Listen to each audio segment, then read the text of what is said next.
Selamat sore teman-teman semuanya, masih di dunia filsafat channel saya. Kita akan merefleksikan tentang cerita Plato mengenai gua.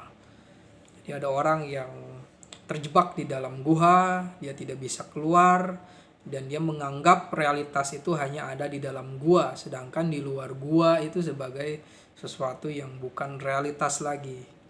Ini adalah persoalan mengenai kita menerima realitas yang terbatas, realitas yang bukan sebenarnya. Lalu bagaimana kita harus melepaskan diri dari bayang-bayang, dari sesuatu yang tidak realitas atau tidak bermakna atau itu bukan yang benar.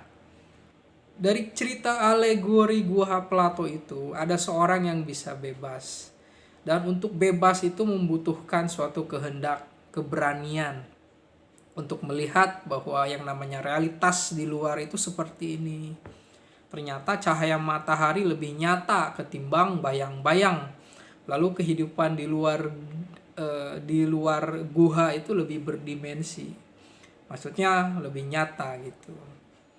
Nah, lalu apakah setiap orang bisa keluar dari kepalsuan hidup, dari bayang-bayang dogma, dari bayang-bayang ideologi palsu, keinginan kita sebagai manusia hidup di dalam masyarakat? Kita tidak bisa menginginkan apa yang benar-benar kita inginkan. Ini adalah sesuatu yang bersifat imaji, bukan kehendak kita. Dan tentu saja kehendak ini akan berdialektika dengan norma sosial. Jadi dibutuhkan suatu keberanian untuk keluar dari gua. Begitu juga Sigmund Freud mengajarkan kita untuk berani. Bagi Sigmund Freud, manusia itu memiliki alam bawah sadar. Bahkan karena realitas kehidupan, aktivitas sehari-hari itu membuat kita menjadi terobsesi yang tak terlampiaskan. Kita menjadi sosok yang mungkin agak gila, depresi. Dan tentu saja pengobatannya adalah kita lepas dari kekecewaan, putus asa. Itu adalah kita menerima keadaan kita, berani menerima, bahkan menerima kegilaan itu sendiri. Tujuannya pertama adalah untuk kita menerima diri kita sendiri dulu. Sigmund Freud mengajarkan kita untuk hidup bersama kegilaan kita. Ketika kita mengalami depresi, putus asa, kita harus menerima keadaan itu. Karena kalau kita tidak menerima hal itu menjadi alam bawah sadar kita, menjadi pikiran alam bawah sadar kita, dan kita akan selalu terkoneksi dengan kekecewaan dan kita tidak bisa sembuh. Bahkan tidak sembuh juga nggak apa-apa. Itu adalah bagian dari diri kita, dan persoalannya adalah kita harus menerima keadaan seperti itu.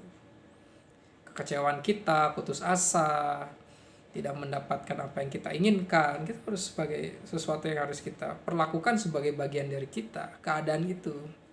Begitu juga dengan Marx. Karl Marx menjelaskan bahwa orang-orang miskin ini, orang-orang yang tertindas secara ekonomi, yang diperlakukan oleh sewenang-wenang oleh para kapital, yang mobilitas hidupnya tidak maju-maju, dibutuhkan suatu keberanian untuk bernegosiasi. Kalau tidak bisa bernegosiasi ya berontak. Proletar mengalahkan kaum borjuis. Itu kan sebagai suatu idealisme. Meskipun sejarahnya orang miskin jarang bisa mengalahkan orang kaya. Kecuali kisah-kisah para nabi ya. Ya mungkin itu semangat itu gitu. Semangat idealisme itu, keberanian. Jadi suatu pengetahuan itu harus memang ditopang oleh suatu kehendak. Ini kata Nietzsche itu. Orang itu membutuhkan kehendak. Orang mengetahui sesuatu yang baik, maka dia akan baik, kata Plato. Bagi Aristoteles, seseorang itu tahu yang baik, tapi lebih baik dia menjalankan apa yang dia ketahui itu lebih baik. Dan maksud dari Marx itu ya keberanian untuk melawan gitu. Dari Marx untuk melawan. Jadi alienasi yang menyebabkan kita mengalami ketakutan itulah hal yang membuat penindasan terjadi. alienasi, teralienasi dari lingkungan, teralienasi dari produksi sendiri, itu dalam bahasa ekonomi gitu. Sehingga terlahirlah yang disebut dengan teori nilai lebih, keuntungan dimiliki oleh para pemilik modal.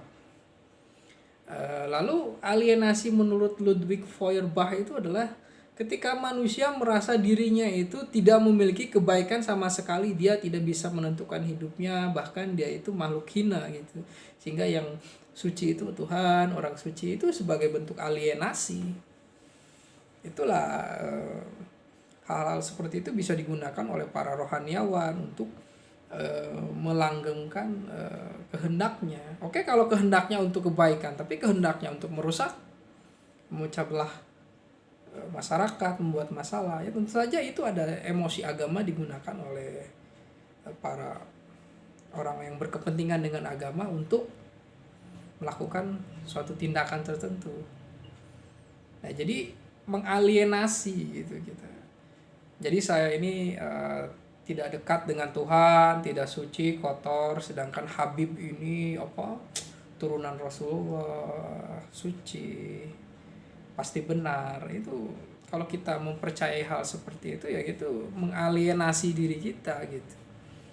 Bukankah di depan Tuhan itu yang paling mulia itu orang-orang yang bertakwa, bukan hanya keturunan mungkin di sini ya. Jadi ketika kita merasa minder, merasa takut berhadapan dengan orang yang dianggap turunan orang suci, itu mengalienasi diri kita sendiri.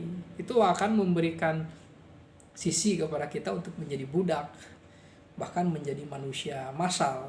Maka fenomena hadirnya manusia-manusia massal itu yang tidak punya keinginan sendiri itu ya karena dia mengalienasi dirinya sendiri. Dia mengasingkan kebaikan di dalam dirinya, dan kebaikan itu hanya pada orang-orang ini saja. Itulah persoalannya, itu tidak percayaan diri.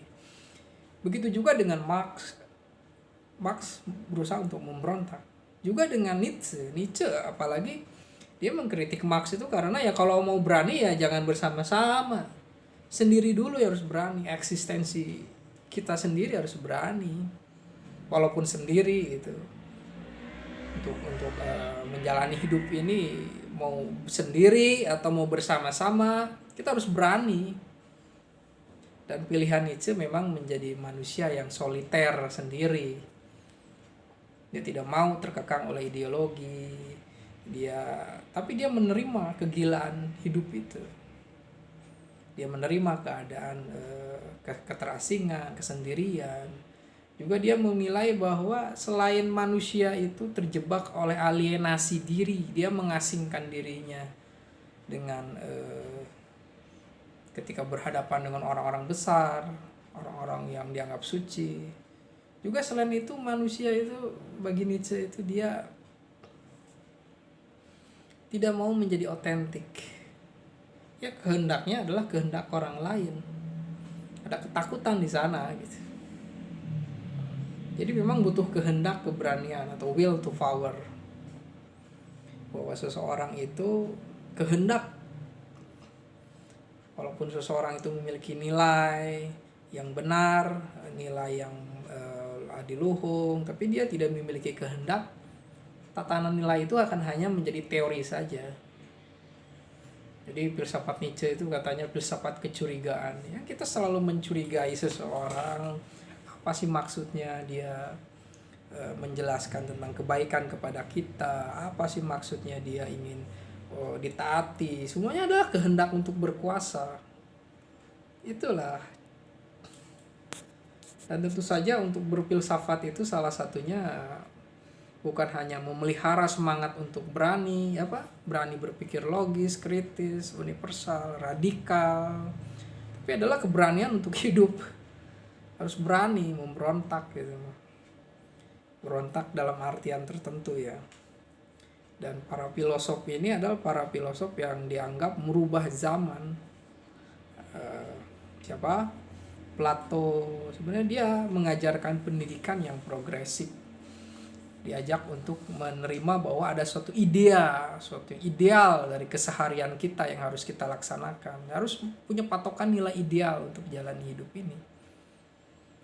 Kata Aristoteles harus ada tujuan hidup. Kata Marx gitu, kita harus berani tidak mengalienasi diri kita sendiri. Kita harus materialisme dialektika dan materialisme historis ini menjadi suatu analisis kritis terhadap keadaan kita.